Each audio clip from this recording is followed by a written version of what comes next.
Welcome to the Learning Pines YouTube. We hope this video helps. You start by picking the precise edge you want to remove, so click inside the adjacent cell and inspect borders.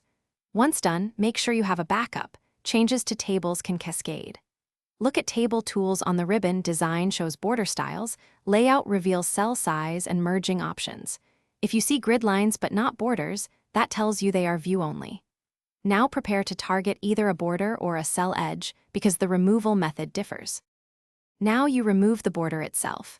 Select the relevant cells or the whole table, then open Design Borders and choose No Border to drop all lines. If you only want one segment gone, pick Borders, and Shading, use Custom, then click the exact border preview to clear it.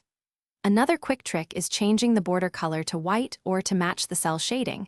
This hides the line without altering layout. Make sure to check Printed View. Screen color may differ from print. Finish by validating layout.